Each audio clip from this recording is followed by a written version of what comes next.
नमस्कार मु ज्योत्ना मोर family motivation channel को आपण मानक स्वागत करुच्ची। पुणी आज किसी एमती एक वीडियो नहीं कि आसी जहाँ शुणिला परे निहाती भाव में आपण माने मोटिवेट हेबे आ किछि शिक्षा निश्चित पाइबे। आज वीडियोटी विशेषकर झील पिला मानक पई जो झील पिला माने 8 वर्ष 10 वर्ष 5 वर्ष धरि लव करूछंती पुणी लिव रे रहउछंती शेष रे मैरिज करूछंती पुणी से मैरिज लाइफ भी सक्सेसफुल हो नाही। से मैरिज लाइफ रे आपन खुशी मिलु नाही। शेष रे से मैरिज लाइफ रे एते डिस्टर्बेंस होउची कि शेष रे दुई जण अलग हेबा पई बाध्य होउछंती। काहे कि आपन लव करूछंती 5 वर्ष 10 वर्ष लव करूछंती कोन परस्पर को बुझी पारु नाहंती ना परस्पर को जानि पारु नाहंती ना परस्पर को बुझीबारे चिन्हिबारे कोठी भूल रहि जाउची। काहे कि एमिते होची आपनक सहित आपन लव करूछंती ठीक अछि। मु प्रत्येक झील पिला मानक एठी गोटे कथा कहूची पुओ पिला मानक कहू नाही कि झील पिला माने आपण माने लव करूछंती ठीक अछि 5 वर्ष 10 वर्ष धरि लिव रे रहबा कोन आवश्यक सेटा ही सबुठार सब बड़ भूल। झील पिला मानक कहूची झील पिला मानकर सेटा होची सबुठार बड़ भूल। आपण काहे कि लिव रे रहबा पई चाहुचंती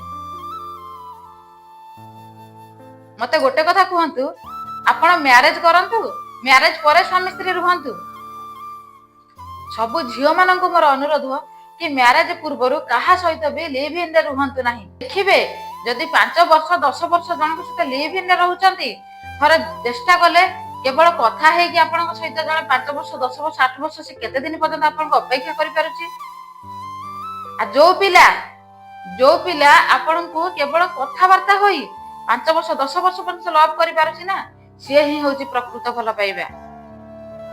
देखु नाहंती वर्तमान वर्षा आ गुलुआर जो केस बहिची कोन हेची तांकर ना से 8 वर्ष धरि लिव इन रे रहउथिले। वर्षा तांको फाइनेंशियली सबुथिरे तांको सहाय्य करिसंती। वर्तमान कोन हैला ना परस्पर भितर बुझाबणा ठीक होई परला नाही। मैरिज रे गोटे वर्ष भी से माने एखाटे रहि पारिले नाही। भूल कहार एठी रहिला सोशल मीडिया रे बे घुरी बुलती गुलुआ आ वर्षांकर केस तांकर कोन घटिला 8 वर्ष धरि से लिव इन रे रहिले मैरिज परे गोटे वर्ष भी से माने एखाटे रहि नांती अलग हेई गले। आज घरे घरे डेंगुरा बाजू तांकर केस एठी गोटे जिनिस हम कहबी से पॉडकास्ट को आसी जो कहिचंती कि गुलुआ भाई कहउचंती कि से गोटे झियो पिला माने मु तांको कहे से शालीनतार सहित रहिबा पई जेतेबेले आपण 8 वर्ष रहिले गोटे झियो सहित लिव इन रे आपण जानि पारले नाही आपण मैरिज परे आपण को स्त्री को को रूप रे देखिबा पई चाहुचंती। गोटे पुओ मैरिज परे ता स्त्री को केमिति भाबरे देखिबा पई चाहुचंती सेटा बापा मा सहित केमिति बिहेव कले आपण को भल लागिवो आपण को परिवार रे से केमिति बहुटे हेई रहिबले भल लागिवो सेटा मैरिज पूर्व आज्ञा डिसीजन नियंतु। मैरिज परे एटा डिसीजन निया हुए नाही। मैरिज परे कि लिव इन रे 8 वर्ष 10 वर्ष गोटे झियो सहित रहिला परे गोटे झियो रे ही लाइफ बर्बाद होची।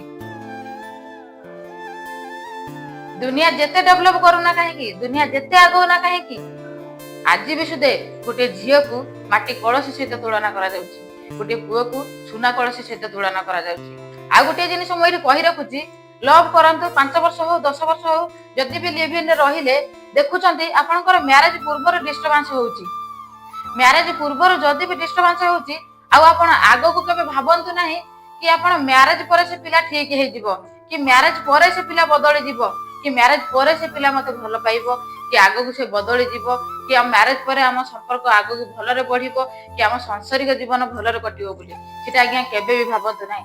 जदि मैरिज पूर्वरु लिव इन रे रहिबा बेलरु जदि आपन को भीतर डिस्टर्बेंस होउची सेबे ठारो आज्ञा दूरै जांतु।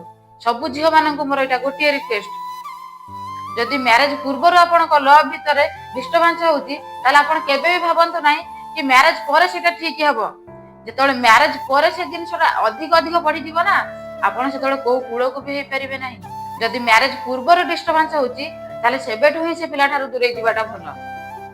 एठी मु गोटिए कथा कहबी जो वर्षा दीदी गुलुआ भाई आ वर्षांकर जो केस वर्तमान चलीची कि वर्षा दीदी कहउचंती कि से मैरिज पूर्वर भी ताकर गुलुआ भाईंकर झियो सहित संपर्क थिला बोली से धरिचंती किंतु ता परे भी से कहिले कोन ना मैरिज परे काले से बदली जिवे सेटा तांकर भाबिबा बहुत बड़ भूल थिला। तेणु करी ए वीडियो माध्यम रे गोटिए मोर अनुरोध कि सबु झियो पिला माने जे भी लव करछंती लव करंतु। जदि 8 वर्ष 10 वर्ष गोटे पुओ आपन को मैरिज न करी रहउची ताले आपन देखंतु से केवल कथा वार्ता हे आपन सहित रहउची कि नाही। ଆଉ ଯୋଉ ପୁଅ ଆପଣଙ୍କୁ ପ୍ରକୃତରେ ଭଲ ପାଉଥିବ ନା ସେ 8 ବର୍ଷ କଣ 10 ବର୍ଷ କଣ ସେ ଅପେକ୍ଷା ହିଁ କରିବ। ଆଉ ଯୋଉ ପୁଅ ଆପଣଙ୍କ ସହିତ ମ୍ୟାରେଜ ପୂର୍ବରୁ ସମ୍ପର୍କ ରଖିବା ପାଇଁ ଚାହୁଁଛି, ଯୋଉ ପୁଅ ଆପଣଙ୍କ ସହିତ ମ୍ୟାରେଜ ପୂର୍ବରୁ ସମ୍ପର୍କ ରଖିବା ପାଇଁ ଚାହୁଁଛି ନା ସେ ପିଲା ଆଜ୍ଞା କେବେ ବି ଆପଣଙ୍କୁ ଜୀବନ ସାରା ଖୁସିରେ ରଖିବ ନାହିଁ। ଆଉ ସିଏ ତୁମକୁ ମ୍ୟାରେଜ କରିବ ବୋଲି ବି କିଛି ଗ୍ୟାରେଣ୍ଟି ନାହିଁ, କି ଆପଣଙ୍କୁ ସେ ମ୍ୟାରେଜ ପରେ ବି ଭଲ ରଖିବ ବୋଲି କିଛି ଗ୍ୟାରେଣ୍ଟି ନାହିଁ। ତେଣୁକରି ଏ ଭିଡିଓ ମାଧ୍ୟମରେ ମୋର ଗୋଟିଏ ଅନୁରୋଧ, ପ୍ରତ୍ୟେକ ଝିଅ ପିଲାମାନଙ୍କୁ ଆପଣ ଲଭ୍ କରନ୍ତୁ କିନ୍ତୁ କେବେ କାହା ସହିତ ଲିଭ୍ ଇନ୍ ରେ ରୁହନ୍ତୁ ନାହିଁ। ଆଉ ଯଦି ବି ଲଭ୍ ଲାଇଫରେ ଆପଣଙ୍କର ଡିଷ୍ଟର୍ବାନ୍ସ ସୃଷ୍ଟି ହଉଛି କି ଦି ଜଣଙ୍କ ଭିତରେ ମନ ମିଶୁନାହିଁ, ଲଭ୍ ମାନେ କଣ? ଆମେ ପରସ୍ପରକୁ ଭଲସେ ଜାଣିବା ବୁଝିବା, ତାପରେ ମ୍ୟାରେଜ ଗୋଟିଏ ଖେଳ ଘର ନୁହଁ ଆଜ୍ଞା। ମ୍ୟାରେଜ ଗୋଟିଏ ଖେଳ ଘର ନୁହଁ। ମ୍ୟାରେଜ ଆମେ କରିବା, ଆମେ ଜୀବନ ସାରା ଜଣଙ୍କ ସହିତ କାଟିବା। ତେଣୁକରି ଆପଣ 5 ବର୍ଷ 10 ବର୍ଷ ଜଣକୁ ଜାଣନ୍ତୁ, ଜଣକୁ ବୁଝନ୍ତୁ, ତା ସହିତ ଆପଣଙ୍କୁ ଜୀବନ ସାରା କାଟିବାର ଅଛି। ଆଉ କାହା ସହିତ ବି କୌଣସି ପୁଅ ବି କାହା ସହିତ କୌଣସି ଝିଅକୁ ଭଲ ପାଇ ତା ସହିତ ଲିଭ୍ ଇନ୍ ରେ ରହି କେବେ ବି ତାକୁ ଧୋକା ଦିଅନ୍ତୁ ନାହିଁ ଆଜ୍ଞା। ଯଦି ଭଲ ପାଉଛନ୍ତି ସ୍ୱଚ୍ଛା ହୃଦୟରୁ ଭଲ ପାଆନ୍ତୁ। ଯଦି ଆପଣଙ୍କର 2 ଜଣ ମିଶିକି ଇଚ୍ଛା ହଉଛି, ପରିବାରଙ୍କୁ ସାମ୍ନା କରନ୍ତୁ, ପରିବାରକୁ ଜଣାନ୍ତୁ, ମ୍ୟାରେଜ କରି ନିଅନ୍ତୁ, ବେଟର ହବ। ଆପଣ ଏମିତି ମ୍ୟାରେଜ ପୂର୍ବରୁ ଲୁଚି ଲୁଚି କୋଉ ପୁଅ ସହିତ ଲିଭ୍ ଇନ୍ ରେ ରହିବା ବିଲକୁଲ ବି ଉଚିତ ନୁହେଁ। ତେଣୁକରି ଏ ଭିଡିଓ ମାଧ୍ୟମରେ ମୋର ଗୋଟିଏ ଅନୁରୋଧ କି କୌଣସି ବି ଝିଅ ମାନେ ଲଭ୍ କରନ୍ତୁ କିନ୍ତୁ କାହା ସହିତ ଲିଭ୍ ଇନ୍ ରେ ରୁହନ୍ତୁ ନାହିଁ। ଯଦି ମ୍ୟାରେଜ ପୂର୍ବରୁ ଆପଣଙ୍କ ଲଭ୍ ଲାଇଫରେ ଡିଷ୍ଟର୍ବାନ୍ସ କ୍ରିଏଟ ହଉଛି, ଯଦି ଆପଣଙ୍କୁ ଲାଗୁଛି କି ଏ ପିଲାଙ୍କୁ ମୁଁ ମ୍ୟାରେଜ କଲା ପରେ ମୋର ମ୍ୟାରେଜ ଲାଇଫ ଡିଷ୍ଟର୍ବାନ୍ସ ହବ, କି ମ୍ୟାରେଜ ଲାଇଫ ମୋର ଭଲରେ କଟିବ ନାହିଁ, କି ମୁଁ ମ୍ୟାରେଜ କରିବାକୁ ଜୀବନ ସାରା ଆଙ୍କ ସହିତ ରହିପାରିବିନି, ଆଙ୍କର ଅଲଗା ଆଡେ ଆଫେୟାର ରହୁଛି, ଏମିତି କିଛି ଯଦି ସୁରାକ ପାଉଛନ୍ତି କି ପ୍ରମାଣ ପାଉଛନ୍ତି, ମ୍ୟାରେଜ ପୂର୍ବରୁ ଆଜ୍ଞା ଦୂରେଇ ଯାଆନ୍ତୁ। ଆପଣ କେବେ ବି ଭାବନ୍ତୁ ନାହିଁ କି ଆମେ ମ୍ୟାରେଜ କଲା ପରେ ଆମ 2 ଜଣଙ୍କର ଡିଷ୍ଟର୍ବାନ୍ସ କମିଯିବ ବୋଲି। କେବେ ବି ଭାବନ୍ତୁ ନାହିଁ କି ଗୋଟେ ପୁଅ ମ୍ୟାରେଜ ପରେ ବଦଳି ଯିବ ବୋଲି। ଲଭ୍ ମାନେ କଣ? ଆମେ ଜଣକୁ ଲଭ୍ କରୁଛନ୍ତି, ଜଣଙ୍କ ବିଷୟରେ ଜାଣିବା, ଜଣକୁ ବୁଝିବା, ସେ କୋଉ ପ୍ରକୃତିର ଜାଣିବା, ସେ ମୋ ପରିବାର ସହିତ ଭଲରେ ଚଳିପାରିବ କି ନାହିଁ। ଯଦି ଗୋଟେ ପୁଅକୁ ମୁଁ କହୁଛି, ଯଦି ଗୋଟେ ପୁଅ ଗୋଟେ ଝିଅକୁ କାହିଁକି ଲଭ୍ କରୁଛି, ସେ ଆପଣଙ୍କର ଗୋଟେ ସ୍ତ୍ରୀ ହବ, ଆପଣଙ୍କ ପରିବାରରେ ସେ କେମିତି ବହୁଟେ ହେଲେ ଆପଣଙ୍କୁ ଠିକ ଲାଗିବ, ଆପଣଙ୍କ ବାପା ମାଙ୍କର ଦାୟିତ୍ୱ ସେ ଠିକ ସେ ନେଇପାରିବ କି ନାହିଁ ସେଟା ଦେଖିବାକୁ ପଡିବ, ଆପଣଙ୍କ ପରିବାର ସହିତ ସୁଖ ଦୁଃଖର ଭାଗିଦାର ସେ ହୋଇପାରିବ କି ନାହିଁ ସେଟା ଦେଖିବାକୁ ପଡିବ। ଗୋଟିଏ ପୁଅ ଯେତେବେଳେ ଲଭ୍ କରୁଛନ୍ତି, ଗୋଟେ ଝିଅକୁ ଲିଭ୍ ଇନ୍ ଆଣି ରଖୁଛନ୍ତି, ଶେଷରେ ମ୍ୟାରେଜ କରୁଛନ୍ତି, ମ୍ୟାରେଜ ପୂର୍ବରୁ ଆଟଲିଷ୍ଟ ଏଇ ଜିନିଷକୁ ଦେଖିକି ମ୍ୟାରେଜ କରନ୍ତୁ। ମ୍ୟାରେଜ ପୂର୍ବରୁ ଏ ଜିନିଷ ଦେଖନ୍ତୁ, ଆଉ ମ୍ୟାରେଜ ପରେ ଏସବୁ କ୍ରିଏଟ କରିବା ଉଚିତ ନୁହେଁ।